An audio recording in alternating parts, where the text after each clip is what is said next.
obviously it makes it. Down in front. I'll try and introduce you. If not, so look at you and go, right, next slide, please. Try it.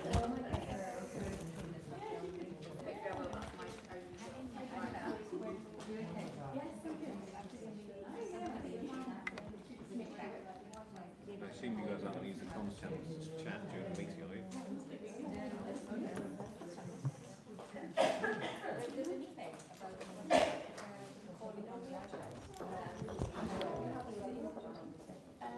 Testing. Go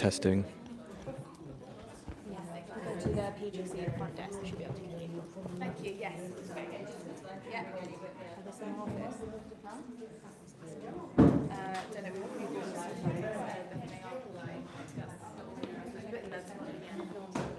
Yeah, we're all down here. Oh, we haven't done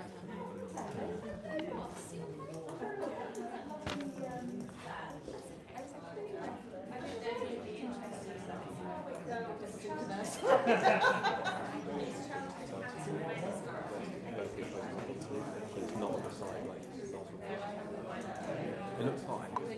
It's just, oh, hey.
Colin brought some flowers.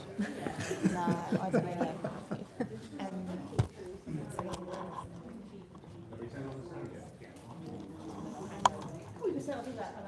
Okay.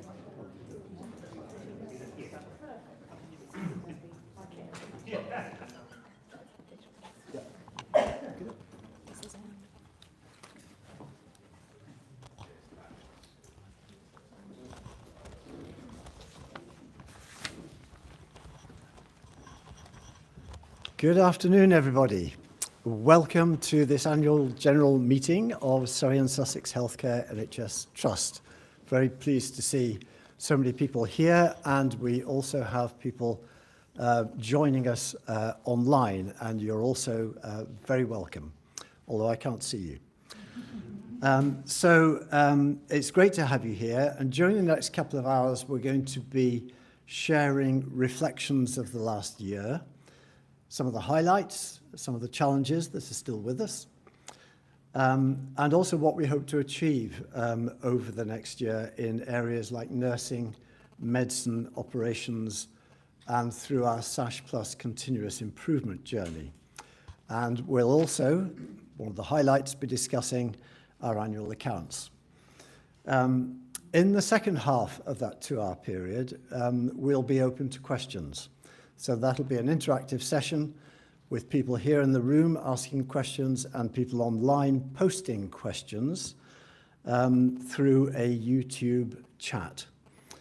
And a member, if you're asking a question in this room, then a member of the communications team will come to you with a microphone if you put your hand up, and ask you to put your question to a panel who will be arrayed on this blue table at the front.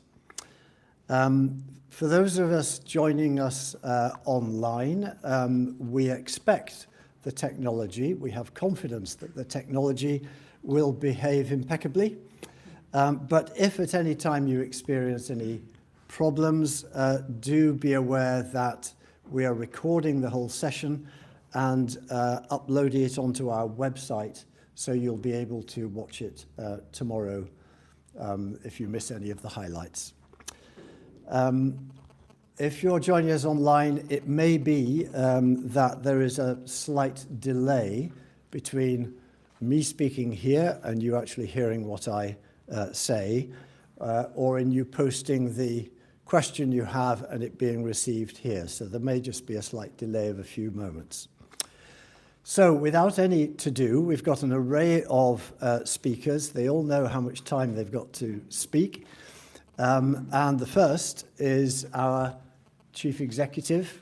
Oh, the agenda is behind me here. So you can see who's going to speak: Chief Executive, Chief Finance Officer, Chief Operating Officer, Chief Medical Officer, and Chief Nurse. We're going to have a patient story, which the Chief Nurse is going to introduce, a short video, and the last item is our SASH Plus improvement work. So without any more to do, I'm going to hand over to our excellent Chief Executive, Angela Stevenson.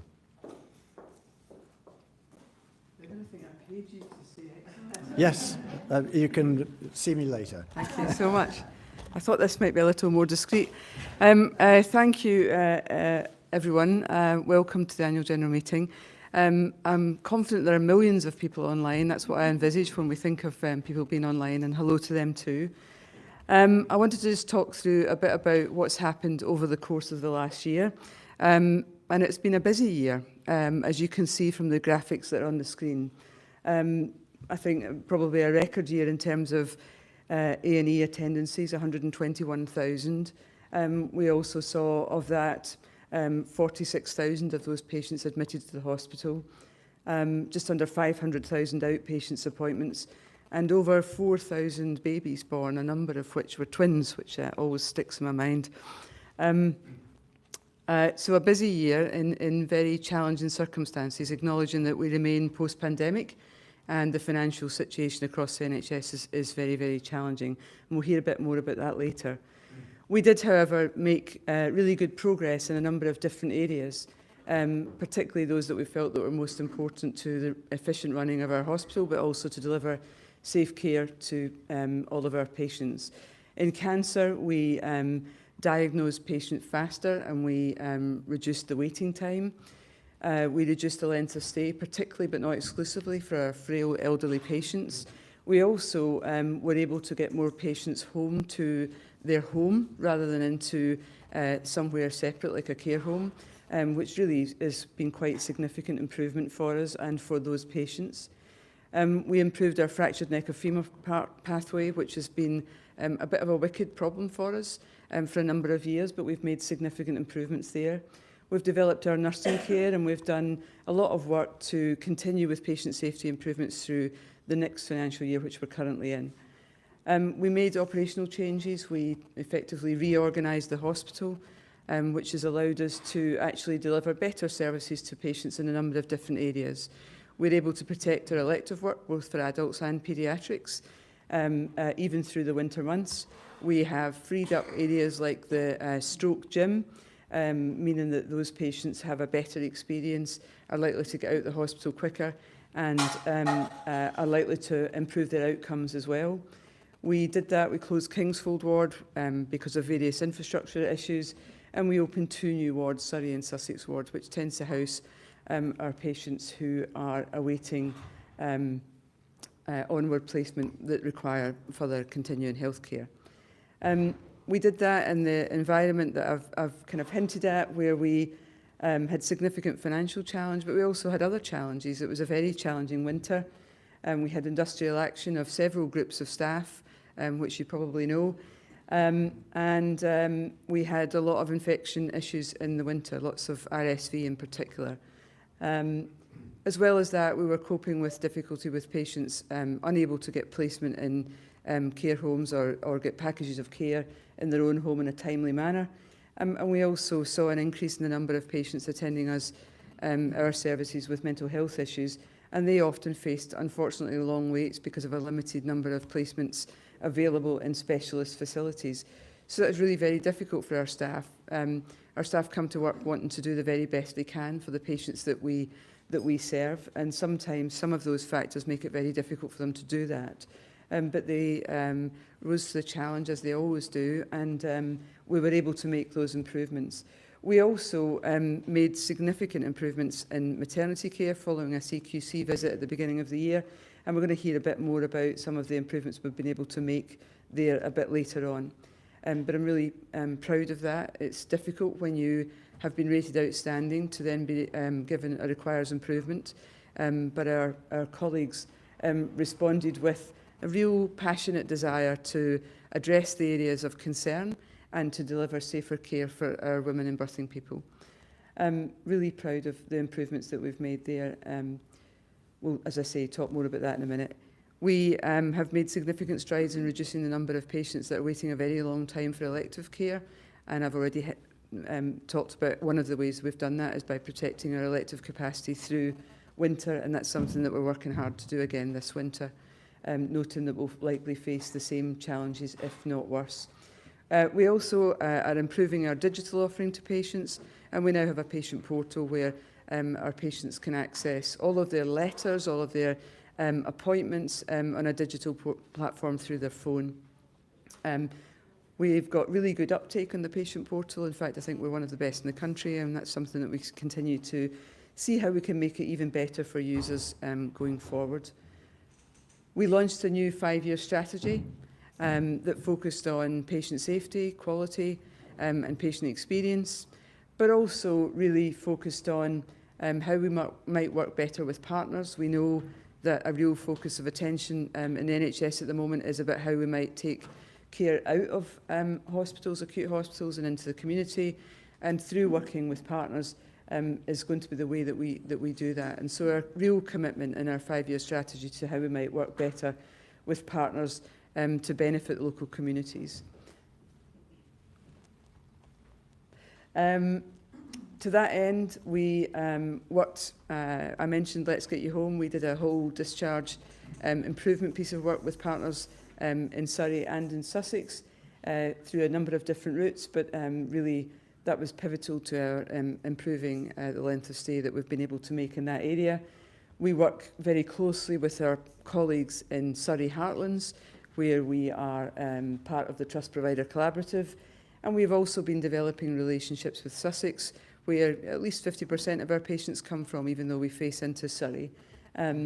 We are part of a committee in common, and we've signed up to the Improving Lives Together strategy of Sussex ICS. This year, we continue with much of that work. We did a lot of groundwork setting last year, a lot of the kind of hard graft that's required to really drive improvement. And some of that's evidenced by some of the figures that I can talk to you about here. We made huge improvements in the way that we care for pressure sores. Our chief nurse will probably mention that a bit more detail later. We've made an improvement in terms of how quickly it's taken us to get patients off of ambulances, with 92% of those patients being received within 30 minutes, and that's really quite a significant improvement to where we've been in previous years. I mean, although the average is better, we're actually seeing less patients having to wait a long period of time, even at peak points when we're under pressure. We've improved and will continue to improve frailty care. We're reorganising our hospital to a certain extent again in order to make sure that we can have a better offering for those frail elderly patients, which make up a huge proportion of our population. We've implemented Martha's Rule, which allows families who have got concerns to raise those concerns 24/7, and indeed we've been an early adopter of that. Next slide, please. We've invested in our teams. They are everything to us. We can't deliver without having our colleagues happy at work and feeling that they can make a difference. We are a people promise exemplar organisation, and again, we've been an early adopter. We have developed clinical leadership. I'm really proud of this. Tina's done an amazing job in terms of development of some of the senior nursing team, and indeed the Chief Operating Officer, Karen Breen, has also taken forward a development plan for our triumvirates in our divisions, our divisional directors, our chiefs and our divisional chief nurses, and that's working really, really well, thinking about how we can work effectively as teams, since teamwork is everything, and as stated in our values as one team, so that feels really important. We haven't been doing as well as we would like in achievement reviews, and achievement reviews are really at the core of everything we do. It feels really important that individual colleagues have got an opportunity to explore their own personal development, and that we spend the time that's required in order to be able to help them with that. And so that's a real focus for us this year, and indeed we're making improvements. We're finding that we can't all get the information uploaded in a timely manner, so that's our current focus, is how can we make it easier for people to tell us that they have done an achievement review, because we know that that important work is going on. I'm going to pause there. A lot of the things I've hinted at are going to be picked up by my colleagues that are going to take the stage. I think the plan is I'm now to sit in this spot. Is that right? No, I'm just going to the first row. Okay, so this is for decoration, for questions. Okay, Mr. Simpson, come on up.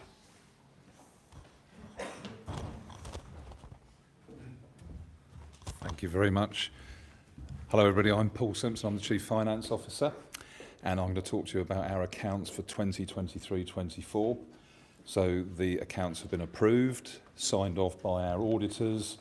We have an unqualified external audit opinion, which was given to us on the 4th of July, and there were no material issues. And there's a little footnote at the bottom there that says we were a week late, although that's a lot better than we were last year. But the accounts signed off. I won't read through that, but the external audit opinion was a good opinion. There's something called an auditor's annual report, which I'm going to suggest, Asher, that we do publish this year. We took it to a public board, but we might put it on the website alongside the accounts and the annual report, which might be a bit dull for many of you, but actually provides a really good summary of where the trust is. So some of the stuff I'm going to talk to you about a deficit and things like that. It's important to understand some of the context behind that and what we have managed to achieve in the year. So they gave us an unqualified value for money opinion despite having a large deficit, and I will talk about why they did that. So this depressing at first sight chart shows our financial position. That's break even. This is a big deficit, and you can see there we had a £36.6 million deficit in 2023-24. But that was our reforecast target. So we delivered what NHS England expected us to do, and we are part of Surrey Heartlands as an integrated care system, the ICS, and Surrey Heartlands delivered its reforecast position, and it was actually one of the best positions, I think, certainly within the region and maybe within the country. Quite a lot achieved in that year. When you see the accounts will be published after this AGM. When you read them, should you be going into the actual detail of the accounts, you'll see that the deficit is 40.2 million. That's because there is a difference between how the NHS calculates our deficit and how it appears overall in the accounts, because there are some technical items about impairments and donated assets that are within that. But the key issue is we used to be in surplus here. Although we were in surplus at that point, The CCG, the Clinical Commissioning Group at the time, the predecessor of the Integrated Care Board, the ICB, they had a deficit of £120 million. So we had a surplus, they had a big deficit. As we've gone into COVID, we've also integrated care systems, and therefore the deficit is now sat with us. Next slide, please, Asha. And so that's the first thing to say. So the deficit has been there, it just wasn't in our books. It is now in our books, and that's probably the appropriate place for it. Although £36.6 million is less than £120 million, just to note that. Angela talked about the financial issues across the whole of the NHS. It's across the whole of the public sector at the moment as well. Money is short. Post-COVID, money is an issue in terms of public spending. And one of the things that government has needed to do is to recoup savings and efficiency that were not delivered for the 2 years of the main COVID outbreak. So the NHS is having to manage that despite the level of demand that we've got. The other issue within the NHS, and some of you will have heard of Aradazi's report for the government, and it talks about this productivity issue. And so across the NHS as a whole, more staff have been recruited, but the amount of activity that the NHS has been doing has not been as much as it was before COVID. Next slide, please. But for us, it's actually slightly different. So back to my point. So yes, there's a deficit, but actually the Trust continues to be one of the most productive in the country.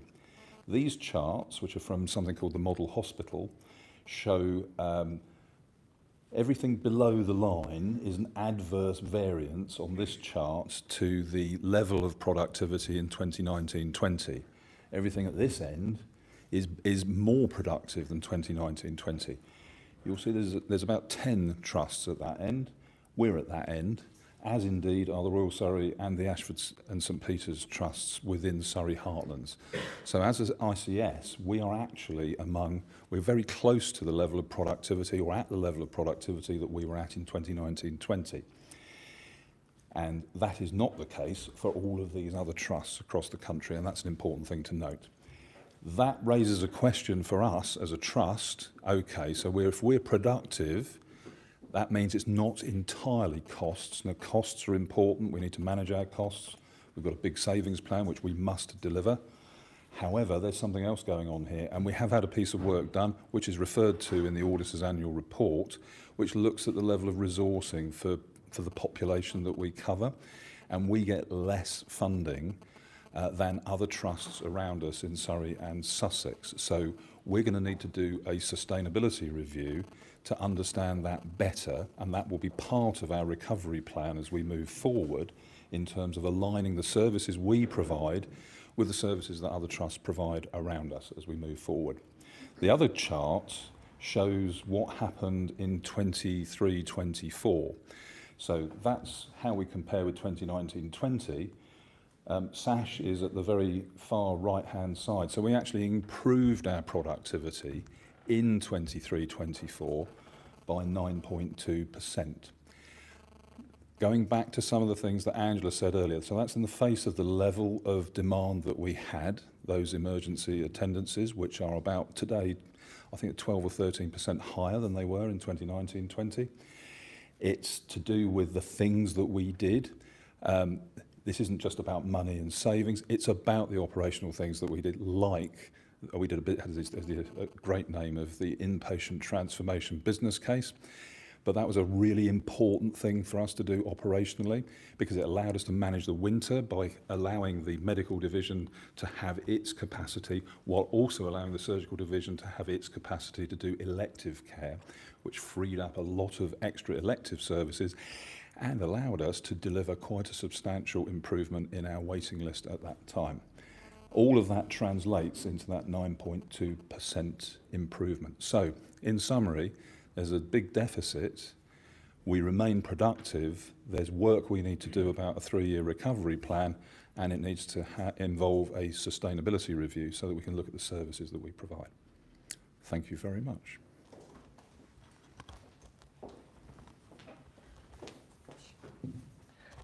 Thank you, Paul, and hello everyone. My name is Karen. I'm the Chief Operating Officer, and I'm absolutely delighted to have a few minutes to be able to talk to some of the work that we've done.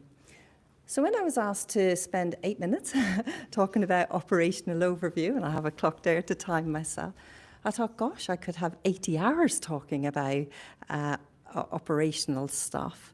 But if you had to pick one thing that really reaches our patients the most and has the greatest impact in terms of enhancing quality of care, safety, access to care, and just getting that right patient in the right place, the one thing I thought I would hone in on is a length of stay. So for me, it feels it's the key to unlock so much of our quality agenda and our operational performance. So I'm going to use my minutes wisely, and I'm going to talk about the work that almost everybody in this room has been heavily involved in and probably would be best placed to talk about it, but I shall try my best to do it on our behalf. So I'll go to the next slide. Improvement, and we'll hear so much more about all the great work that we do with improvement later on. But it's such a journey, isn't it? And it's quite a windy road. And within here, I should have put a few blocks and a few hills and a few off the cliff and whatnot. But it's a hell of a journey to constantly and continuously strive to make improvements on the back of what Paul said about us being one of the most efficient trusts in the country. So we have a long-term improvement, and that's the thing with improvement, it never really stops. There's always more that we can do. But we started last year, and we really, I mean, the pandemic almost feels a distant memory, but really last year it felt like we were still in a pandemic. And we did great work. You all did great work around what we call Let's Get You Home. And that has kind of been the fundamentals around how we help people go home when their acute care episode is finished to the right place for them, predominantly, which is home. It really is about education. It's about supporting our staff, but it's also about supporting patients predominantly to be able to make the right decisions. But of course, year 2, which we're in now, is even more exciting because we are about to introduce, and indeed we've trialled it, and indeed I feel Ben Mearns is sitting at the back with colleagues who's central to this. We're introducing a model of care around frailty for our most precious patients, and that for this year is almost a game changer in how we will treat our most precious patients, and is absolutely fantastic. And of course, next year there will be more and more. So I'll just move on. So reducing length of stay, we can't do it by ourselves. It does require us to work with partners. And actually, I think we've done quite a lot of good work with partners, still more to do. The thing I don't need to put words to this, the thing that is so visual, and this is thanks to Sue and to our SASH Plus team who worked with partners last year. This is, can you believe, if I'm Karen Breen, and Ben is smiling there at the back row with others, if I'm Karen Breen sitting in a bed and I need to get discharged and I have complex needs, this is everything that I have to go through. And if I get to the other end and that hasn't actually been quite right, I'm going back here. And actually that has led to protracted length of stays for our patients. And by the way, we're not unique. This is not about SASH. This is happening up and down the country. But of course, with the work we've done with partners, we've tried to streamline that. So I'll go to the next slide. So what have we done? Well, actually, we have managed to reduce our length of stay. And the thing that really, really fills me with pride, apart from the fact that Zoe here, our matron for stroke services, insisted I get in a photograph. Really, what have we done? What impact does it mean when we say length of stay reductions? We closed a lot of our escalation areas, and some of our escalation areas required us, when we were under immense pressure on the balance of safety for our patients, we were using, for example, our stroke gym. We're no longer using that stroke gym. That has a fundamental impact, positive impact on patients recovering from a stroke. And Angela has already alluded to some of the many other works we've done. But ring-fencing elective patients. So we still have way too many people waiting over 65 weeks for surgery, but of course, we've enabled to some way to reducing that. and we've introduced ward accreditations. The reason why this photograph, apart from me in it, the reason why this photograph is so important, Zoe invited me down last Friday to a group therapy session with our patients in the gym, and it was inspirational to be able to be there to see the such positive impact on all the work that many people in this room have done and achieved. So that's why I thought that was a great one for Zoe to do. We unfortunately couldn't quite video the exercise because of consent, so we weren't able to do that, but I just wanted to put that there. So what are we now doing? So much, as I say, it's part of 2 years of a long-term programme.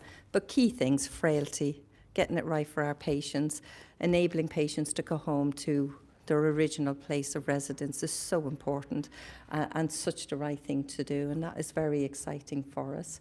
Stroke and cancer services, Angela already alluded to the great work we're doing there.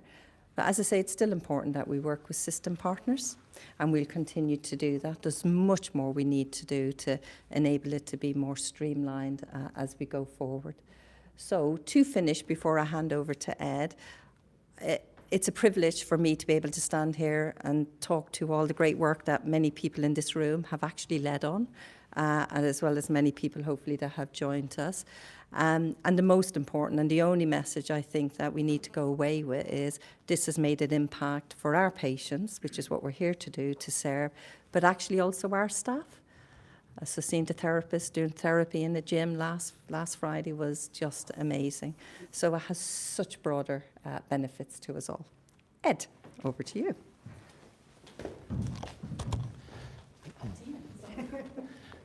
Thank you very much, Karen. So I'm Dr. Ed Chetty, I'm the Chief Medical Officer here. I'm going to talk you through a few examples of clinical excellence and innovation over last year. There's so many I could have chosen, but I've picked out a few, and then I'll be handing over to Tina Hetherington, who's our Chief Nurse. So the first thing I want to talk about is about our surgical robot, which we've had in place here since 2021.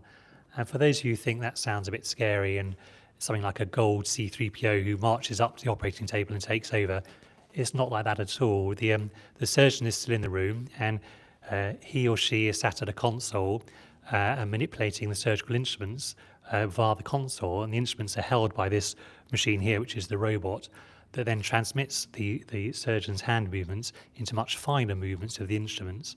So you have much finer control than the human hand could ever manage. That means that incisions are smaller, there are less complications, the pain post-operatively is much reduced, quicker recovery time, and patients get home quicker. So robotic assisted surgery is now the gold standard for minimally invasive surgery, and we're very proud that we have that service here now. And over the last year, we've been expanding significantly the different types of surgery performed with the robot and the specialties involved, as you can see on this slide.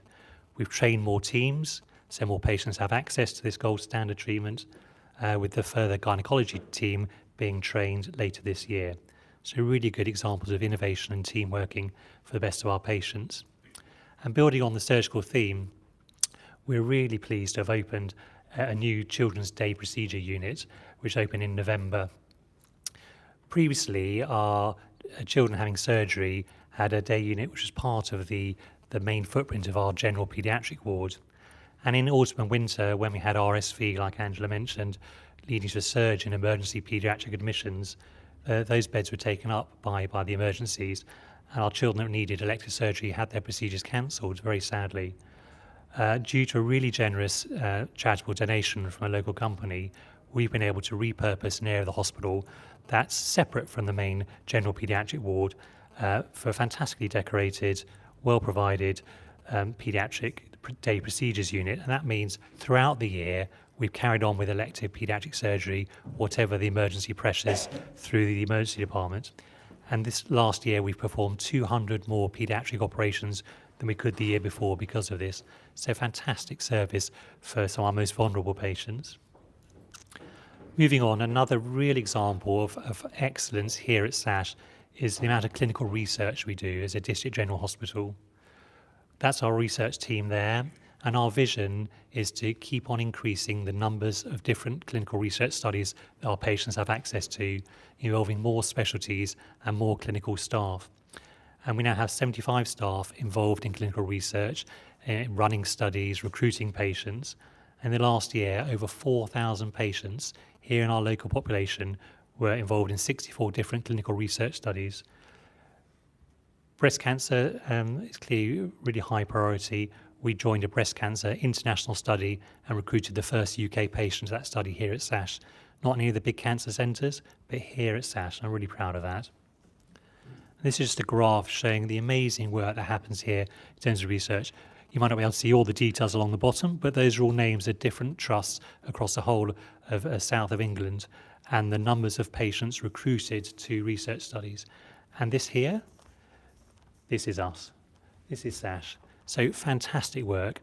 We've got some big research centres there like the Royal Surrey, Frimley, Maidstone, Medway, but we're recruiting more patients to more studies. So I'm really proud of that, and we're going to carry on trying to increase our research footprint here. Another innovation that we've led on regionally is the medical examiner service. This is, as of a couple of weeks ago, became a national statutory requirement that every patient who dies, whether that's in the community, in the hospice, or here in a hospital, their death is independently reviewed by a medical examiner who looks for any issues in care, any learning, any actions that need to be taken with the coroner. We were an early adopter of this in 2019, and in fact expanded to involve all our local GP practices much quicker than most of the trusts in the country. And in fact, last year we were commended by the National Medical Examiner for that deployment. So again, really proud, focus on patient safety that we've led on. Next slide, please. And you've heard from Karen quite rightly about the focus on stroke care and involving therapies. And a real focus in medicine has been looking at the whole pathway for our stroke patients in the last year. Every hospital assesses stroke care in a national audit called the SNAP audit, which looks at issues like the admission process, how we diagnose stroke with scans, the therapist, the discharge planning, and so on. And you're graded from A through B, C, D, and so on, with A being the best performance. And in years gone by, we were used to be at D on that, and our ambition has been always to improve. And fantastic multidisciplinary work in the stroke team. We've now up to a B, we think, this year. Our ambition, of course, is to get to A and increase our TIA service to 6 days a week. And it's not a small feat to get from D up to B, and that really has been the doctors and nurses with the physiotherapists, occupational therapists, dietitians, speech and language therapists all working together, and the work from Let's Get You Home that's allowed us to have the stroke gym ready for patients to use all the time. So again, really good teamwork for the good of our patients. I'm now going to hand over to Tina, our Chief Nurse. Thank you, Ed. I think he did have more than 50% of our allocated time, but I'll forgive you for that. I was just reflecting, actually. It's a real privilege to be able just to look back and take the time to reflect on the incredible work that we've achieved and our teams have achieved across the organisation over the last year. And so I'm just going to touch on a few things that we've achieved over the last 12 months, and then just to think about what we're doing now and our ambitions for the coming year. So we launched the new Patient Safety Incident Response Framework, which is commonly known as InPhase, which is a national initiative to move to a much more responsive system of learning following incidents. So allowing us to really understand at a systematic level why things may go wrong or why they may be near misses, and then put in place the appropriate improvements. And we've actually been able to define the things that are most likely to cause harm to our patients. And we've got huge programs of work related to mental health, pressure ulcers, falls, that really will support improvements in those areas.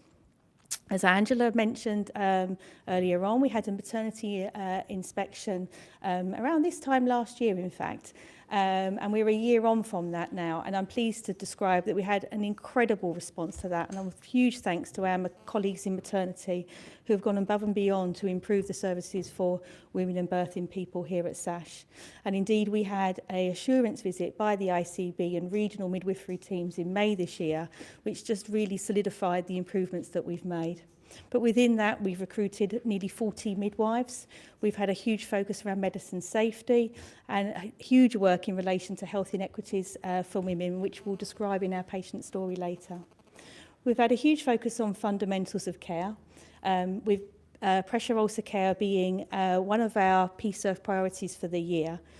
We implemented a new assessment tool for skin, which meant training nearly 700 nurses and AHPs across the organisation. And I'm looking at colleagues, Sarah and Dan, who've been front and centre of making that work happen. But that means we're able to assess our patient's skin earlier, in much more detail, and put the right interventions in place. We went into a partnership with the Florence Nightingale Foundation to deliver a new approach to leadership and development, specifically for nurses and midwives. And actually today, we have a number of our matrons and heads of nursing on that programme.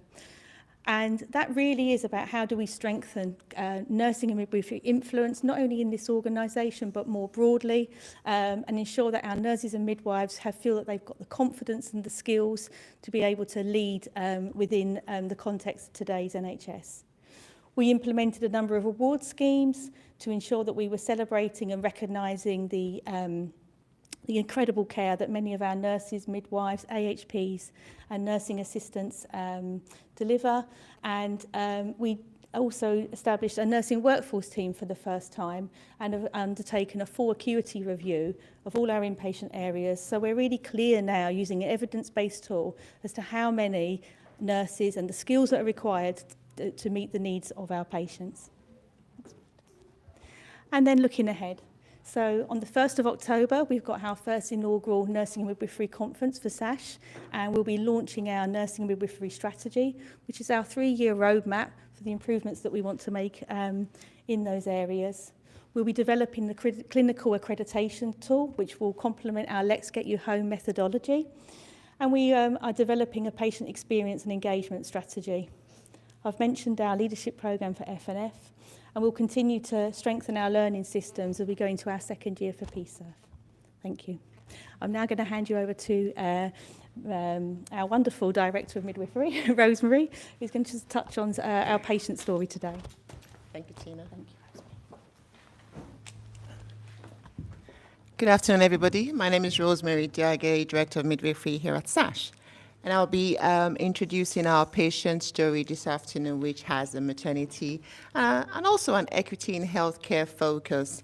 It's very important that we share a patient story at these meetings because it just reinforces the real reason why we get out of bed, leave our families, leave our homes, and come and do a fantastic job here at SASH.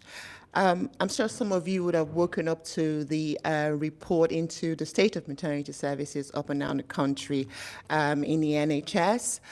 We've talked about our CQC action plan and what we're doing. One of the key themes from this inspection is equity in healthcare. And I'm sure you know that we can't talk about equity in healthcare if we are not bringing the most vulnerable people in our society along in that healthcare. We're going to shortly hear from Kalkida, who left her home country, having fled war and persecution, and has sought refuge in the United Kingdom. No word of English understood at the time of arrival, but found solace within the midwifery care that was delivered here at SASH by our health inclusion team colleagues. A fantastic team of colleagues who have utilized their skills, knowledge, and expertise, and also compassion in providing the care to Kalkida and her baby daughter and her family. This work also was recognized by the Stream of Sanctuary organization and awarded our maternity service, the first in the country to be awarded the Stream of Sanctuary Award, in total recognition of the work that has gone into to provide solace, to provide a refuge, and of course, most importantly, compassionate midwifery care to the most vulnerable in our society. And this is already a work that continues to be solidified because that investment has gone into ensuring that we deliver public health care within SASH and also maintaining equity as one of the CQC requirements. So I'm just going to invite you to watch Kalkida's story. Thank you. I'm health inclusion specialist midwife. My name's Emma, I'm a midwife on the home team. So in a really short space of time, the Home Office stood up a large number of hotels in the local area that the Trust serves. The Trust was not used to serving women who were seeking asylum. They didn't have an understanding of their unique needs. The workload was huge, the acuity was huge. A lot of the work fell to safeguarding midwives who were already overstretched. There was frequent DNAs, there was issues with malnutrition because of the food in the hotels, not being able to meet the needs of pregnancy or women who choose to breastfeed. So a year ago, the Clover team was developed to try and meet some of these inequalities, and we're a small team. We look after the women seeking asylum and in the refugee hotels, and on the Afghan resettlement programme. We do their antenatal and postnatal care in their rooms, which has greatly improved the number of DNAs. So these women are getting all of their care throughout their pregnancy, the same midwife and healthcare assistants, so we're getting to know them really well. We've built up really good relationships with both families and the people who work in hotels and other agencies to try and improve outcomes like no care so about food and other problems that they've been experiencing. So many of the women arrive here after crossing via a small boat over the channel. They arrive sometimes alone. They've experienced huge amounts of trauma from their country of origin and also from their journey. So it's really important that through continuity and through advocacy and enhanced understanding that we develop a trusting relationship with women in order that they can have the best outcomes. Kalpita, for example, she's young, she arrived on her own, she experienced trauma. But through seeing the same midwife repeatedly, through us working really closely with our external agencies and our local VCSEs, we were able to put together a package of care for her, which meant that she was less isolated, she could form connections in the local area, and she could achieve a positive outcome and be supported to care for her people maybe in the country. فلما كان إترما أدي أكثر من ذي كلا وسط عملنا مالتي أسرانينا كأسران كان إثيوبيا كذا حاجة أو إثيوبيا أو ما أربها البوزان نبرنينا شربتنا إثيوبيا ما يقدر عندنا كنا مغنيات السودان بزينا مالتي أسرع بلا مقصر حتى لو السودان مسكتنا أو أنا بصراحة إذا مسكتكو فقام شغله نقول كده مجهود بحال نور عمود يعني برنا شرنا من بينا مسوات أنا تجاوينا نبي أخذنا بس يعطينا حفرة نبي تعشين نبي مسكتنا أو أشار سلسلة سونا نحن تجاوينا مجبي ولا ما يستعين برنا ما عادش الشتاء ويوهبنا نيرو مالتي أو الشتاء ويوهبنا سلسلة مع تسعينا كاس درس سلسلة مع خانة ما خذنا نسيرهم أصلاً خذنا فينا بزح بقى بزح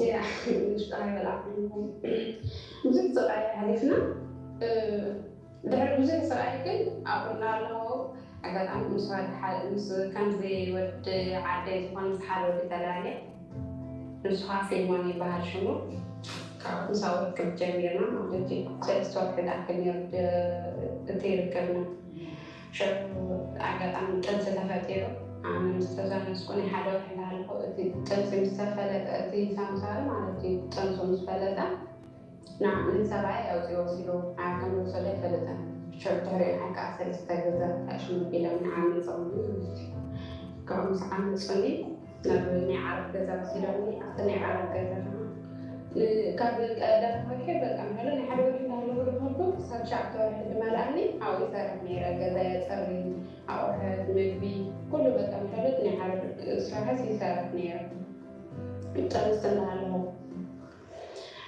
شو نشأت واحد مسافر كل يوم بكتعمل في كتصور ذلك عرف تمسكين مسافر شو دي عرض ويلون دلالة إنسان ساري ما نجي نعم صويعه متحوس ده على كم حكاية يعني إنه حزب مسيرتي ده لا وسيدني شو عم سوسدني أو يرو حال ودع ضعيف ما نتي أقرأ وينصر بقى بتغير كات تخافين كان نصنع حاجة زي أنا كذا أسوأ زي مغنيتو أو كحارس معي تعمل يسخدم تتعمل نسبة فوق إلى زمن فوق حرة يعني أنا تمستعمل قفل البحرية كأوقع سديت سجيرة مالتي أنا سجيركو أتعلم ساس معتني غير كرة معتني أنا سلام يعني رما فلما مستقبلاني مالتي تعمل صبوني أحب زرا شو تلاهي يعني كبعد ما تفرمون بتعمل دخيمة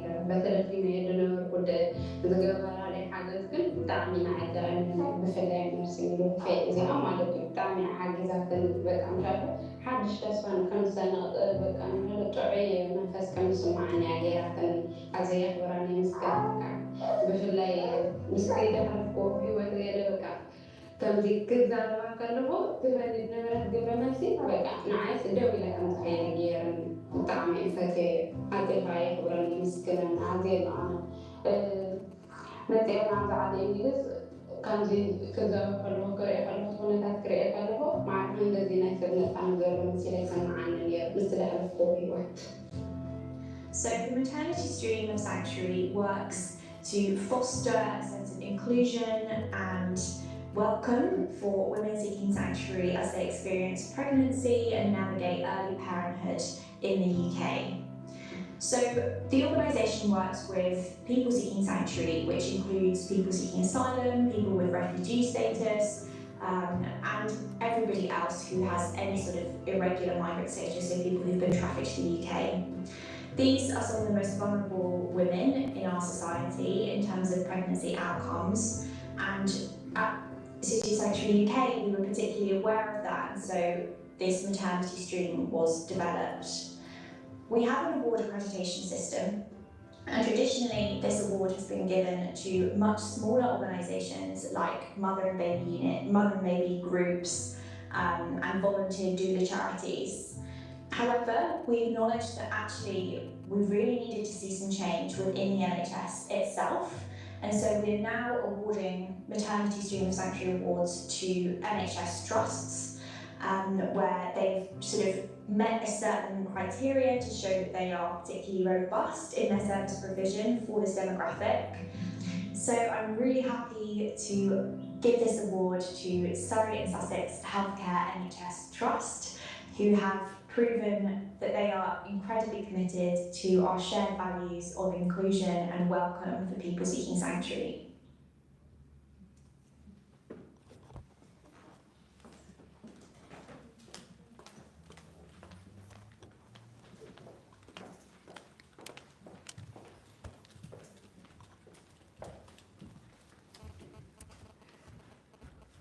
That's really wicked, isn't it, following that?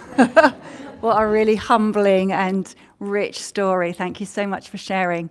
So I'm Sue Jenkins, I'm Chief of Kaizen and responsible. I have the joy and privilege of all of my role being 100% focused on improvement and what we call SASH Plus, which is our management system with an inbuilt quality improvement approach that enables Kaizen, or continuous improvement, to happen throughout the organisation.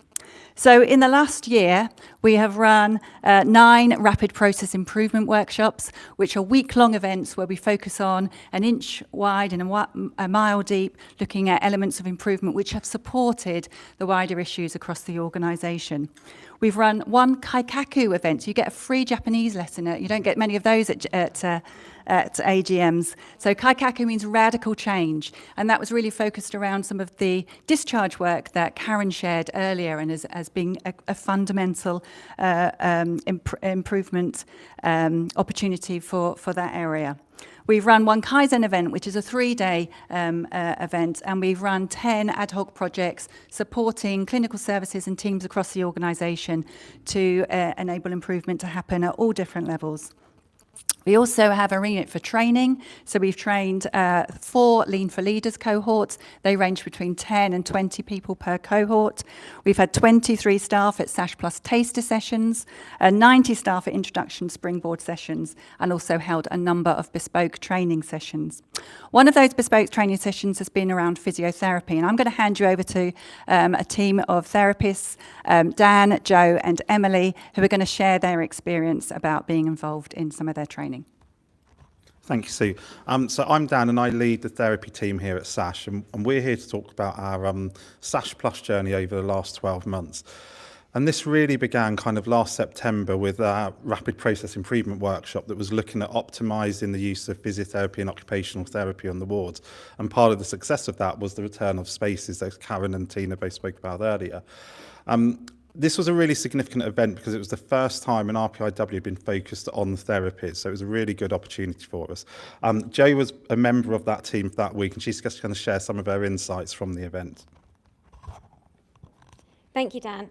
Good afternoon, I'm Jo. I'm one of the physiotherapists who was fortunate enough to have the opportunity to take part in the Therapies Rapid Process Improvement Workshop last year. I had heard of them before, but I'd never taken part in one, and initially was a mix of excitement and apprehension. The Kaizen team were supportive from the beginning and helped our team and myself understand what the week would entail. It generated a lot of mixed emotions with the team as well, but they were engaging and came up with ideas from the outset. The week was an experience that I learnt a lot from. We were able to trial and to implement the ideas that different people had come up with. There were access to a lot of different options that previously we may have presumed would not have been the case. One internal challenge I had was that the team were busy, the caseload of patients was high, and usually our go-to would be to step in and help with the caseload, move the staff to that area. However, with the guidance from the RPIW to step back, see what was happening and look at the processes, actually enabled us to make improvements for the staff and for our patients. This felt like the start of a change in culture of improvement in therapies, and we are still on a journey to keep striving to do better. The week was not without its challenges, with a roller coaster of emotions to overcome, but the support of the team on the ward, our clinical leads, along with the Kaizen team who went above and beyond to help us get the most out of the week. The whole way through the process and after, the key focus was for the positive impact on our patient care, and by occasionally stepping back and not just carrying on the way we always have, for me personally, has led to the start of a change in my leadership style, which I may not have developed if it wasn't for the support from the Kaizen team and the RPIW week. Thank you for sharing, Jo. And following the RPIW, it became obvious that there was a need to increase the understanding of SASH Plus and the benefits within the wider therapy team. And on discussion, it became evident that there hadn't been many therapists that had taken up the opportunity for any of the formal training programs on offer. So working with the KPO team, we developed a bespoke, tailored 2-part program aimed at all of the therapy team across all of the bands. Emily was one of the members that undertook that training and is going to share her experience. Thank you, Dan. Yes, my name's Emily. I'm one of the speech and language therapists. Prior to this year, I had no previous SASH Plus training. I didn't really know what it was about. I was aware of Kaizen in general, and other members of my team had done large quality improvement projects. I was curious, but I didn't really know how it would benefit me as a clinician or how it would impact my day-to-day work. When it was initially rolled out, I admit I didn't think I'd have the time to prioritise it, and I was worried about how it would really, as I said, impact my day-to-day work. On the day, though, as a group of over 20 therapists, there was this collective realisation that with the Kaizen tools, we could streamline our processes, reduce waste, and add value to our work with the patients at the centre. The training was engaging and fun, with ingenious ways to demonstrate the Kaizen principles. I felt motivated and empowered to try out something new for our team. Being the part of the training gave us permission to stop, to go faster. We were able to pause and look at a problem. It allowed us to carve out some time and address an issue, however small, in a solution-focused way. I chose to address a bugbear of my team, a collection of resources that had fallen out of use and become out of date, although they would have been useful if we'd kept them up to date. I've commenced the process of stripping this back to what is necessary and started the conversations with my team about what resources we really need in order to create a grab-and-go box of communication aids for our assessments with patients. There is no doubt that having to attend the second session of the training and provide feedback on our projects did add a certain level of accountability. I may not have got around to doing this or prioritised it without that nudge. But coming together as a team after a few weeks and hearing about the different projects which have been going on in the background as a result of this training was really inspiring, and the momentum to keep making small incremental changes remains. Thank you, Emily. And just to sum up, the training has been a resounding success. We've had over 100 members of the therapy team undertake the training. We've had over 70 ideas for improvement either progressed or completed, which I think very few would have happened without the training and the support of the KPO team. And we're actually now seeing a real kind of energy within the team to undertake kind of the SASH Plus work. So it's been a real benefit for us. Thanks, Dan. And we're already talking with other teams across the organisation about how we give the same sort of support and opportunity to them as well. But also, we've got a responsibility to share our journey, to share our work, to share our challenges, and to share our successes. And over the last year, we have run a number of open days and had over 52, I think it's on the next slide, 52 attendees from all different organisations across the country. There's been a few international visitors as well as arm's length bodies. We're currently delivering a contract in partnership with Virginia Mason to East Northern Herts NHS Trust. And last year, we were talking to a London NHS Trust about delivering a contract on our own. And we're actually started that in June this year, and that's with the London Ambulance Service. So that's a 3-year contract that we've just commenced. We've spoken at different conferences and had the privilege of attending the International Healthcare Institute conference and in partnership with Virginia Mason as well. So the future's looking bright and we're excited about what's to come. Thank you very much.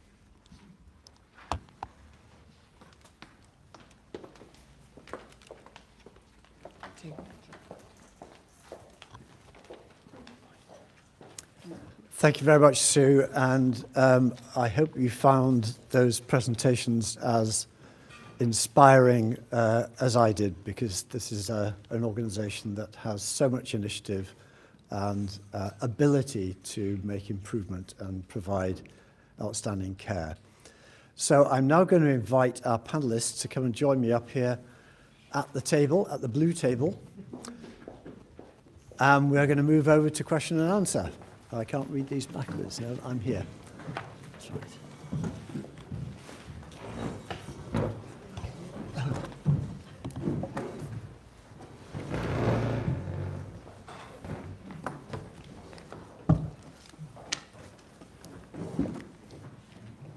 Thank you very much. I'd also just like to congratulate our panellists on sticking to time. Because when I was told that everybody together would speak for an hour, I didn't realise that actually people would speak for an hour and no more. So well done. As well as being inspiring, you kept time. Good. So we're now moving to question and answer. And so I invite everybody in the room to think if they have a question. And if you do so, please raise your hand and a microphone will head swiftly in your direction.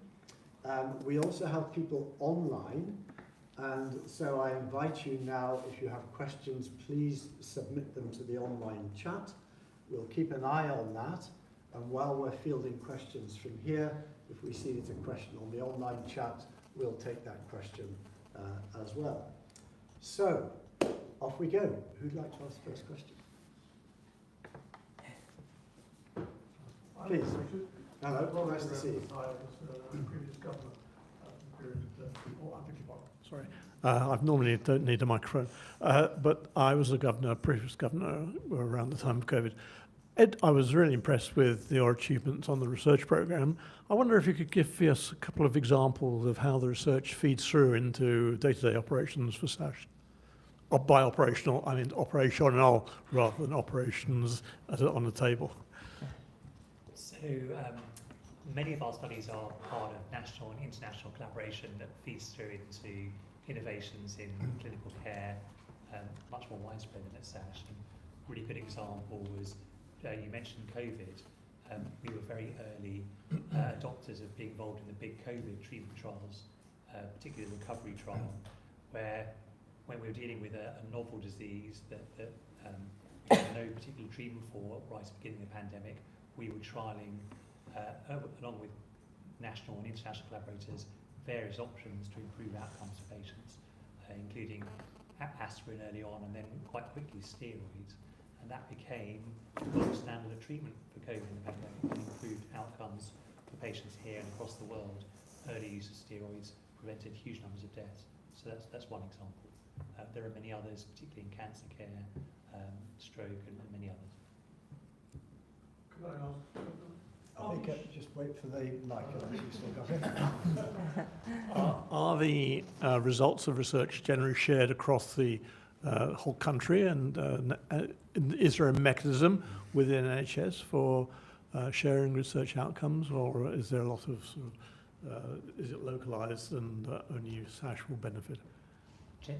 Generally, these are national or even internationally organised clinical trials where the results are published nationally and internationally and shared widely, and if the treatment being trialled is successful, that's then adopted into national and international guidelines. So yes.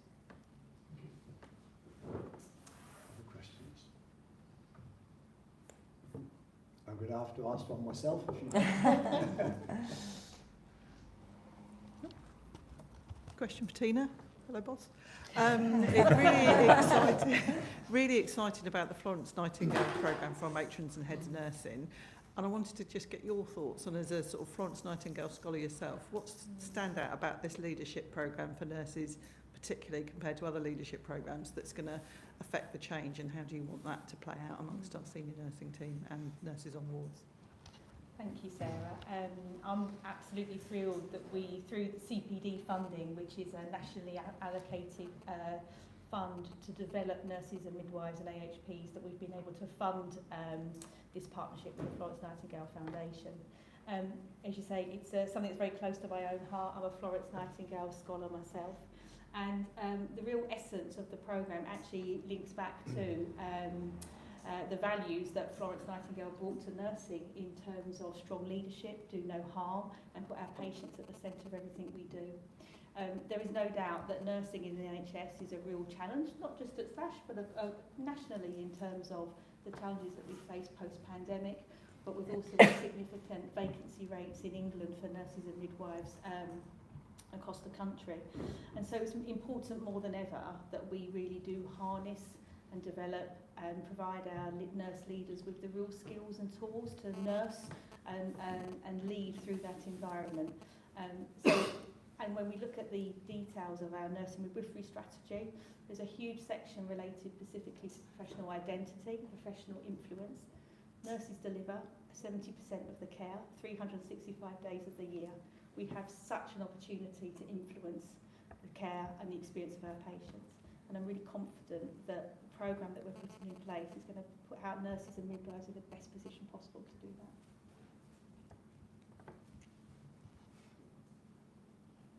Other questions? Gentleman at the back. Hello, Ben Mearns, physician. It's really impressive seeing the film about what maternity have done with the asylum seeker and refugee group. So I just thought, and I know this is close to the boss's heart, so which vulnerable group should we be trying to help next? Who wants to go there?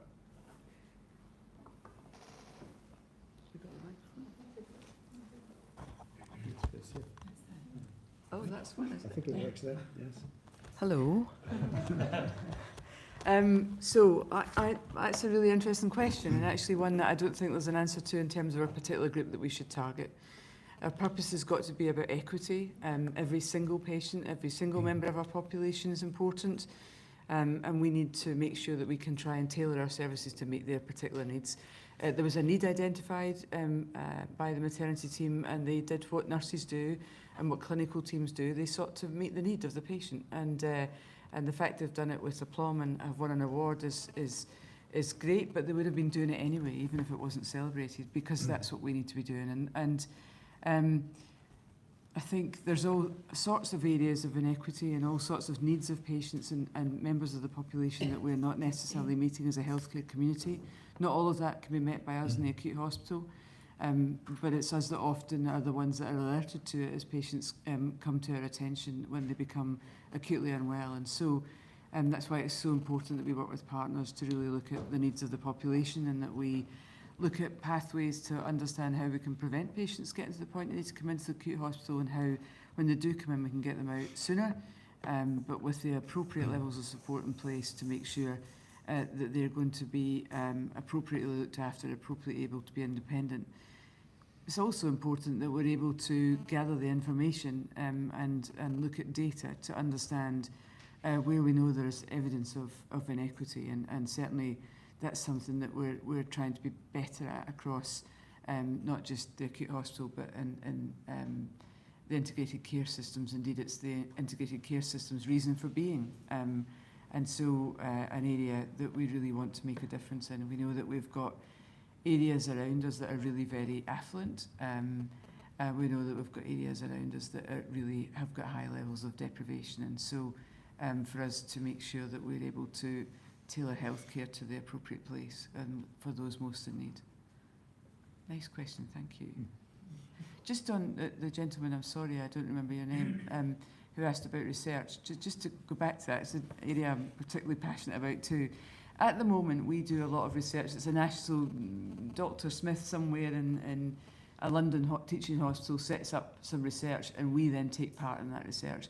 The really cool thing we've been able to do, and actually we've just been getting published in, is that some of our doctors locally have also started their own research project, particularly in relation to vascular and cardiac work. And I think we've done some amazing work there that's just recently been published. Dr. Christian Heiss at the forefront of that, and that's something we want to do more of, is to do our own research. I'd also really like us to be undertaking research in nursing and in terms of management, because I think that's going to be increasingly important as we go forward. Have we got anything from any of the millions of people online? They're just watching in bewildered awe. Winding their time. Natalie. Thank you. Thank you very much. I've enjoyed today. It's been really good, actually. Thank you. This is probably a question for all of you, actually. I'm Natalie. I'm Chief of Medicine here. I wanted to talk about kind of recruitment and our kind of in our local area. Now, I know we've done a couple of events at local secondary schools, of which somehow or other my two growing up boys, we didn't know anything about it. But obviously, we have a vast resource of people around our area, and I just wondered what maybe plans, and maybe I should know this. How do we make SASH attractive to the population out there that we've got there that might want to come and work here? I'm not just thinking medical workforce. I'm thinking from some of our admin staff, estates and facilities, all of those people to kind of develop within our workforce. And we've got a lot of young and up and coming people. Just wondered what the kind of plan for the future was. That's a good question. You want to give? Yeah. Oh, no, I don't need that because I've got that. You don't? I don't need too much. Thanks, Natalie. That's a really good question, actually, isn't it? And because not only does it benefit us as an organisation in terms of having our workforce from a local community, but equally it's our role, isn't it, as an anchor organisation to provide opportunities for our local population. And I think for me, importantly, that the people that care for our patients are the people that our patients recognise. There's something really, really important about that. In terms of, from a nursing and midwifery perspective, we are working with East Surrey College and are looking to be able to provide T-level placements here for students. That's going to be a really important journey in terms of opening up people's eyes to the possibility of a healthcare career. And so we're working very closely to be able to start that programme next year. And we're in the process of redesigning our apprenticeship model at the moment. We know that if people come on an apprenticeship model for a nursing midwifery role, they're more likely to actually stay really long term. So it's a really good model for us to invest in. So they're two really important pieces of work that we're taking forward for the coming year. Thank you. Anyone else? No? Other questions? Please go. Thank you. I'm in the process of setting up a group within the U3A, the university used to be the University of the Third Age, addressing sustainability and climate change. I know, Paul, when I was a part of the governor's team, you started a programme on sustainability and climate change. I'd just like to know if there's an update you can provide us with that and where it sits in terms of the overall focus for SASH. And secondly, this community of some 900 members in the Reigate and Redhill area of people who are retired but are still actively involved in the community. This Sustainability and Climate Change group is going to start off with the Think Global but Act Local strapline. It's particularly important for me that community health is important because we're going to be able to have sustainable lives. It's health span we want to extend, not lifespan. And therefore I'd be interested, I'm very positive about the Labour government's plans for community health. And I'd like to know what the view of the leadership team is here in terms of, is that something which is going to happen to you, or can you actively, are you already actively working with the primary care part of the NHS in this area to ensure that, particularly as I get older, old age people can live healthy lives and keep away from hospital and actually delay their need for treatment here? Yeah, that's a really important question. Paul, do you want to have a go at the climate change? Well, there were, yes. So you may want to, I can't remember which board meeting it was. I think, Colin, it was, might have been February, but we did a sort of a report on where we are against our green plan. So we agreed a green plan, which has been published, it's on our website, and we've got an action plan that goes with it. We have adjusted our overall net zero trajectory in line with what the NHS expects us to do, and we are actually on that trajectory currently. You'll know from being in some of the conversations that we were keen within our green plan to actually deliver things, because there's a lot of talk about sustainability and not actually doing things, and it was important for us that we were doing something. And the other thing is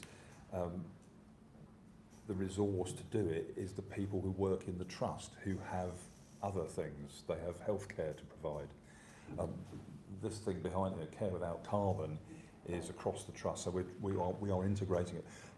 It's been quite surprising and heartening to me. There's a lot of people across the organisation who are willing to give up their time to do things. And if you look at what we've achieved a lot in terms of simple things, seemingly simple things. The procurement team, we are now, all of their photocopied documents are on unbleached recycled paper, so they're sort of a beige colour, but the whole trust now uses that. We thought that would be a problem, but actually the whole trust has adapted to that. We have done a number of things in terms of our waste disposal, particularly of sharps, and on a more significant scale, because the other issue for us is that we are part of a supply chain that we can't control. And for example, our electricity is generated by the national grid, and so we rely on the national grid having a green source, a renewable source of electricity, and that is how it is formally measured as well, and that is outside of our control. Even if you pay for a certificate, a REGO it's called, if you pay for that, you still get measured according to what the national grid actually does. The areas that we can control, like medical gases, so that's become part of our business as usual. So we are reducing significantly the anaesthetic gases, and particularly the ones that have a particular climate effect. So long story short, if you have there's a presentation which won't take you long to look at. I think the board was quite assured that we were on track with that, and that will tell you where we are. And I can also say the board doesn't know this yet. I've been off for 2 weeks, but I did put an update about our wood. So we intend to plant a wood on the other side of it. It will sort of balance the impact of the gigantic car park. But we intend to plant a 6-acre wood, and we have been awarded the grant funding this week by the Forestry Commission, which is great because we can start planting in the autumn, which would be wonderful. Thank you. There were at least two parts to your question, though. The second part was about health span and keeping Community health and the health span, yes. That's right. I wonder if somebody would like to have a go at that, because one of the big emphases of the new government is very much about shifting care from hospital to community, but it's also about promoting healthy public health, and extending healthy life expectancy rather than ill health life expectancy. So what role as the hospital? Could I start with something? So in the piece of work that we in the piece of work that we did, and Ben Mearns might have something to say about this too. I mean, in the piece of work that we did, we actually looked at how many people were using the hospital in comparison with other trusts. And it was quite interesting that actually less of a proportion of our population uses the hospital and is using other services, which was quite striking. And I know, for example, we have geriatric consultants who are out in the community, and there's work that we've done with our the place around us, East Surrey, and where we have worked with GP practices as well. So I can't talk in detail about exactly what we've done, but for several years now we have actually sort of preempted some of this by getting out and about. I'll stop because I'm the Chief Finance Officer and I don't know enough about it. Karen wants to go. Yeah, thank you. I think specifically you were talking about elderly as well, which is, I think, really quite significant with the ageing population. And just to signal, Chair, if it's okay, because we have Chief of Medicine here, I'm going to turn to Natalie as Chief of Medicine, because indeed we spoke about some of this integration and relationship with primary care just this morning in a board seminar, just a heads up. And I think that the healthcare and how it's set up structurally is really complex.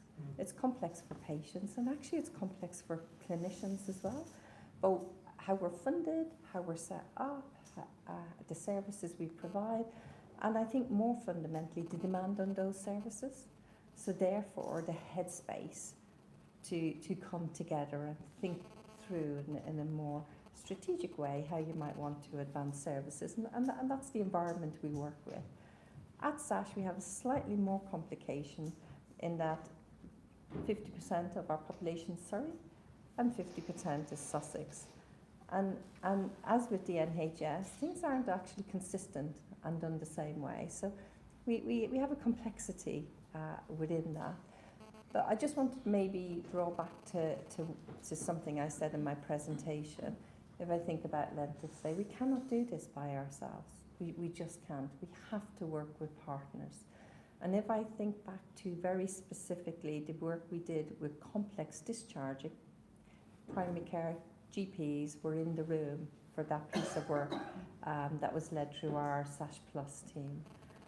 It required many, many people in the room. Voluntary sector actually, I think, play an even greater important role. So I think we're on a journey, but it feels that in some ways we're at the start of a journey in some of our more complex pathways, of which frailty is one. And if it's okay, I would like to just maybe turn to Natalie, given that we spoke about this at the seminar this morning. And actually there is some great work happening. It's about how we upscale it so it becomes part of everything we do. Is that okay, Natalie? Thanks, Karen. Hello, I'm Natalie, and I've got Ben in the room with me as well, so you can help me out if I get stuck here. So I think, yeah, things are progressing. We're getting to be an older society now, aren't we? And actually, when you talk about not being, you want to have a good, long, healthy life, not an ill, healthy life. And obviously, I think one of the questions I was going to ask, but I asked my other question actually, was talking about primary prevention. So actually, when they get to us, they've already had their illness, and then we do a lot of secondary prevention. But I think one of the things I think we've talked about before, haven't we, and be keen to explore actually, is getting out there and working with our GPs and working with our local communities about primary prevention. So actually when they don't necessarily then need to come here, and they come here with their devastating stroke because we've missed their atrial fibrillation. And wasn't it brilliant in COVID when everybody had their vaccines and everyone took their pulses, didn't they, and found loads of people in atrial fibrillation, and suddenly they all came, they were all sorted and seen and sorted, and actually then that reduces, the burden as you get older, because nowadays we're seeing people with, well, it used to be when I was a junior doctor, 3 or 4 medical problems possibly. Now it's 10 to 12 working out they're on 16 to 20 medications, it's quite stark. And actually, we spend a lot of our time crossing most of them off, don't we? But we do have a frail, complex elderly society, and that's why we're really excited about all of our frailty work, because this isn't going to go away. I'm also getting older, so I want this nailed by the time that I get there. So it's a really exciting journey, and there's so much to do. Thank you for the questions. Other questions? Kaylee. Hello, I'm Kaylee. I'm the head of nursing for paediatrics. So I'm going to go to the other end of the spectrum and talk a bit, ask a few questions about paediatrics here at SASH. As you know, paediatrics is the most challenging time of the year for our services here, and we have done a significant amount of preparation to manage that in the coming winter, which has already started this week for us.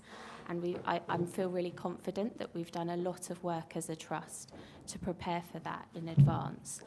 However, given the recent information we've received about 2 of our local hospitals now closing paediatric inpatient beds, and given that we're the busiest paediatric DGH in our region, I just wondered what additional support that may be in place for us as we head into this difficult time in order to support and maintain patient safety for our patients. Thank you.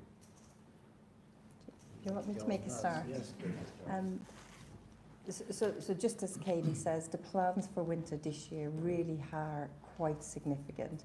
So every September, so Winter for Children starts in September, and it ends around the end of February, and it's almost to the day. You can see the pressures increase, and then a day, the end of February, you see them reduce. So it follows a particular pattern, and that's been helpful in all our winter planning this year.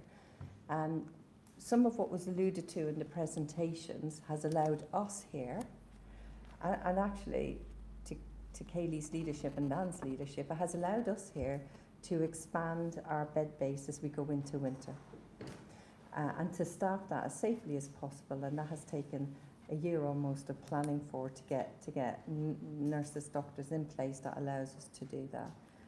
But the hot off the press, other organisations are facing maybe some of the challenges we faced last year, actually, where we didn't have as many beds as we'll have this year, and where we did have large gaps in our workforce. So it's not necessarily unique to those hospitals. We've come through it, and we've come out in a very positive way. From our perspective, nothing's more important than keeping our children safe and having enhanced surveillance at a time that we know now other partners are struggling. Because even though we've put in good plans, we do rely on each other at times of peak pressure for children to move across hospitals. We do that. We do that all too regularly last year, but we do it. So for us, the visibility is important, and our partners have been really visible and very transparent around the pressures they're facing and what's happening. And that's actually probably one of the most important things than us going a bit blinded into winter thinking we all have a collective plan. So it'll be heightened surveillance. It will be working with our commissioners, actually, to ensure that if we do reach a point where we are feeling it is unsafe, that there's actually broader conversations around mutual aid, which isn't just necessarily relying on some of the partners that we relied on last year. And indeed, it's people in the room and people, indeed, Dan and Kaylee, that will play a key role in that. But transparency, visibility, and joint oversight are really, really important. So to commend partners, we didn't just find it out, we were informed, and that allows us to then think about, is there more we can or cannot do, as we know we're in a very pressured time of the year. Fundamentally, it doesn't address the problem that we're a really busy hospital and we don't have enough resources, and that goes to the points Paul made during his presentation around we're really efficient, but the funding isn't there. So I don't want to undermine the fact that there's a fundamental issue there, but this is just about the crispness of being safe through winter.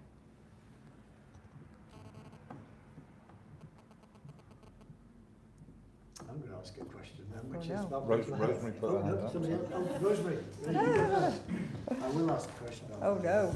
Rosemary. Thank you. Thank you, Chair. So my question is for Angela, mostly. I think our staff are enjoying this. So I'm coming up to a year in the trust now, so of course I can't say I'm new, but I have watched with admiration the synergy between yourself, Angela, and Richard, our chair. So I just wanted to find out from you your thoughts on the future for maintaining stability within our leadership, and also continuing to hold the execs to account, and continuing the good work that has been started to maintain the improvements that we're doing here at SASH. So just to check in with you and just find out your thoughts for stability of leadership for the future. Thank you. I think it's a good question, actually. So we're in the process at the moment. The regional team, led by Aniden, are in the process of appointing a new chair for when Richard goes at the end of October. I think that strategically that will be considered important for the organisation. We've been very actively trying to work with partners and build trust, and I think we've done a good job of that, but I think it will be important to have someone come in that seems to be completely new to the organisation, and that will signal a further change in our ability to work with the system partners in both Surrey and Sussex. It's clearly important, and I entirely trust our colleagues that will be interviewing to make sure that it's a new chair that's going to be clear on our strategy and want to work with us to take that forward. But that's also curious about the challenging position that we find ourselves in, where we know there's a deficit in our part of the world, and that the future of the organisation isn't sustainable financially in the current format, and that will work with us to work with both systems in order to really look at what does the future look like. I think geographically we're in a very important position as a district general hospital, and indeed we are the busiest. But I think there's been a historic deficit in this part of the world, and I think our new chair will help take us forward in that space. It's interesting, the role of non-executive director and the role of chair have changed with the commencement of integrated care services. I think Richard would probably acknowledge that, and so there's an important role for them to play, as I say, in straddling between Surrey and Sussex in both the respective committees in common. Interestingly, we've made a lot of changes to the board in the last year or so, not because we've actively made changes, but because people have been coming to the end of our tenure, and that's been a real feature of SASH. We've had continuity for a long time at board level and at executive level. There's been changes at executive level in the last couple of years, and we've now in the last year seen that happen at boards as lots of non-executive directors came to the end of their tenure and moved on. We've brought in some new NEDs, and that's been happening up until very recently. Indeed, some of them are in the room. But I think that a new chair will really be the start of taking us forward into what's a slightly different world to the one that we've perhaps been in for the last decade or so, and I'll probably say a little bit more on it before the end. But thank you for the question. Other questions? Yes, please. Hi, I'm Dan. I'm the Divisional Director for Women's and Children's. My question was not to anyone specifically, but kind of build on your point. What's your either prediction or your ambition for something that we're going to talk about in the next AGM? So what do you think will be something we've delivered or something that will happen? I don't know. I'm curious to see what you think the future might hold, or hope the future might hold. For me, and I'll probably go to colleagues too, because I'm sure they'll all have it, but actually, for me, we're not outstanding at the moment, is my sense, in terms of the care that we deliver. That's not to say that we've not got outstanding services and we've not got really great care and we're not making improvements. But I think that, and we've touched on them, we've touched on some of the improvements that we've made. You're kicking the can there, so we've made improvements, and those improvements have been necessary because we've identified areas where we're not delivering the services and the care that we want to deliver. for me, actually, more than anything else, more than any of the big exciting stuff that we might do, all of the system work, we've got to go back to the principles that Tina mentioned when she talked about the Nightingale Institute. We've got to not be doing harm. We've got to be making sure that the basic care that we're delivering to patients is excellent, is outstanding, if you will. I think that there'll be progress in that area, and actually for me that's the most important thing, that the care that we're delivering to patients is as good as it possibly can be, and that we're facilitating our colleagues who come into work every day, usually in a specialty, wanting to deliver great care. It's for us to really make sure that we facilitate their ability to deliver that.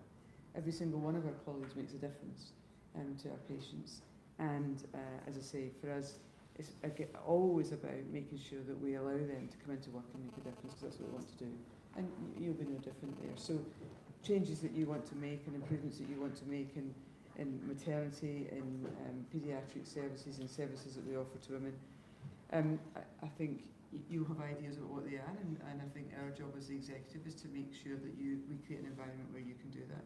Some of those things we've talked about today, the improvement offering, the support that we can offer there, but really focusing on what I'd call the fundamentals in terms of the care that we offer to a patient feels really, really important.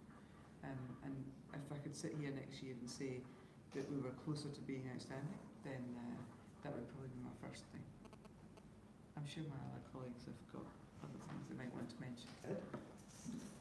Thank you, Angela. Absolutely building on that, I think the fundamentals of care improve, that we continue to reduce the waiting times in our waiting lists, really build on the success in our cancer care.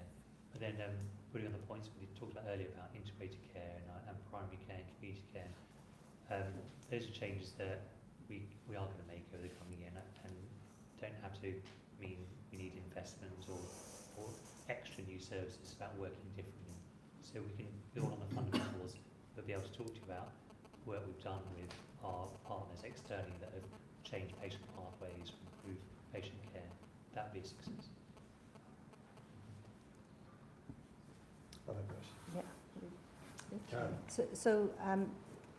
I almost sometimes feel a little schizophrenic in my day. I'm either over here because there's a lot of pressure and we're all working to run the hospital and do the best we can, and then I can 10 minutes later be absolutely inspired by what I see with our MDT, with our teams, with many staff.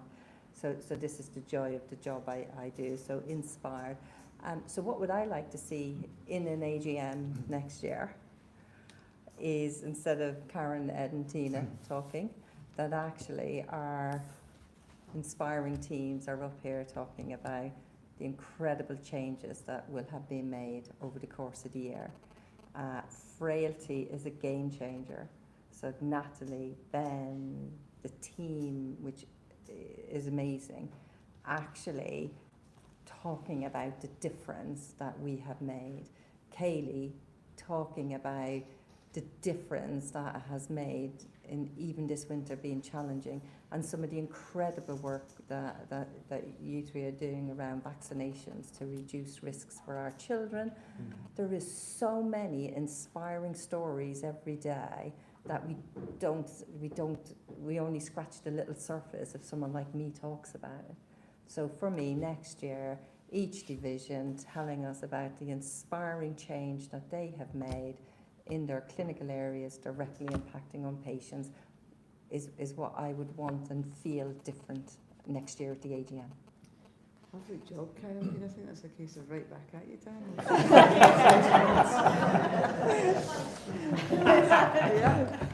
Yes, all of you. Someone's minuted that. When you put your hand up, you didn't realise what you put your hand up. You can have this sit next year. Other questions? I think if I come back next year as a member of the public to the AGM, I'd like another story on SASH Plus, because it's not just about something I can never pronounce and useful today as well, inch wide, mile deep. It's about the cultural change that it creates in the organisation, where by working through a process with a team of people, it empowers the team to think about how they can make changes for themselves. And I thought we saw a really excellent example today from the team here about how that has actually changed your perception, your self-confidence, your sense that you could be drivers of change in a way which is just culturally really significant for the organisation. So another story like that next year. Any other questions? So maybe we'll use a minute to just note that this is the last AGM that our chairman will be taking part in as chair. He has been a non-executive director in the trust for 6 years and chair for a further 6 years after that.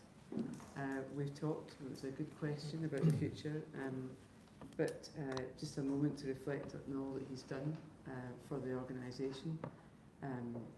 He really is wonderful to work with. You wouldn't know it, but he's actually a great laugh. And we have a good time, even though it's really very challenging. I couldn't ask for a colleague that's more supportive than he is. But actually, he's a deeply thoughtful man that really wants to do the best for our patients and our local population, and we will be sadder without him.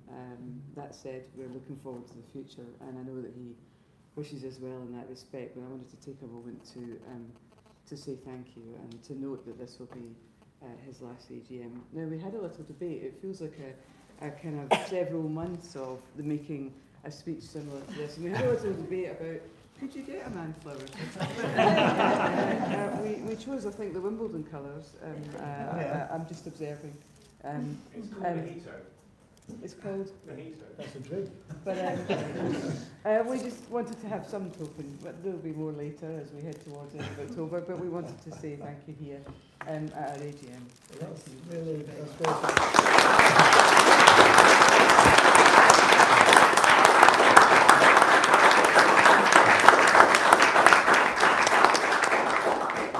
I realised when I saw Parita with some flowers there, I was quipping about who they were for. I didn't realise they were for me. That's really very kind. Thank you very much. It turns out that Mr Simpson regularly has flowers in his house and buys flowers a lot. So we went with that. Well, why not? Well, why not? They're Thank you for flowers. putting that on the... Should I say something? Yes. I suppose I probably should. I mean, it has been 12 years, which is a good chunk and longer than I've spent in any other organisation. And I've spent 12 years here partly because you never kicked me out, but partly because it is such a lovely place to work. And I never worked in health before. I've worked in lots of other sectors before, but never in health. But it is a sector that everybody empathises with. We all need good health and we all need care when we have bad health. But it also breeds people who work in health, and I don't mean me now, I mean you. People who work in health have extraordinary skills and an extraordinary caring and compassionate nature, which makes this an environment to work in which is one that I feel quite emotional about, but also one that I deeply respect. And so it's hard to think of anywhere else that would be as fulfilling a place to work, even if the part that I play is a small one, and even if as a young man I never had the courage to be able to mop up any of the messes that some of you have to mop up or do some of the caring jobs that you have to do. I never had the temperament for that, and I kind of regret it in a way. But it has been a really fulfilling place to be, and the people who work here are the place. The people who work here are the hospital. and to be alongside you and support in what little ways I can has been. People use the word privilege quite lightly, don't they, in speeches like this, but it has been a privilege. It really has. It's one that I treasure, and I feel it's been a great sense of enjoyment and fulfillment for me. But it is, I mean, I have gone past the deadline set by the central rules for how many years you can stay as a non-executive in one organisation. I think the limit, if you stretch it now, is 9, and I've done 12. So I think that really is actually beyond what is acceptable. And I've also recently had a fairly significant birthday, which qualifies me for some of the care that we've been talking about today. And so I thought it better if I try to step out of hospital while I'm not quite frail and comorbid before I need the services that we're so able to provide to others. So thank you very much. It's been a joy.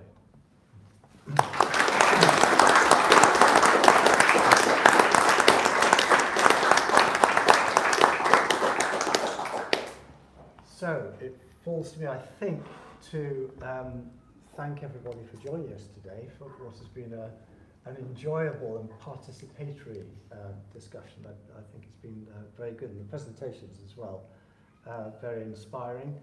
We have a lot to be proud of. We have a lot of challenges to face, but I think the organisation is strong, and I have every confidence that it will address the challenges in a very purposeful way. You will have a new chair, but lucky them, and I'm sure they will work well with the organisation, whoever is chosen, and with Angela and the executive team and the other NEDs who provide such good leadership to the organisation. So thank you, everybody. Thank you for all the presenters. Thank you for the work that you do for supporting our patients and our communities, and thank you to all the brilliant teams that we have working here. Thank you for today.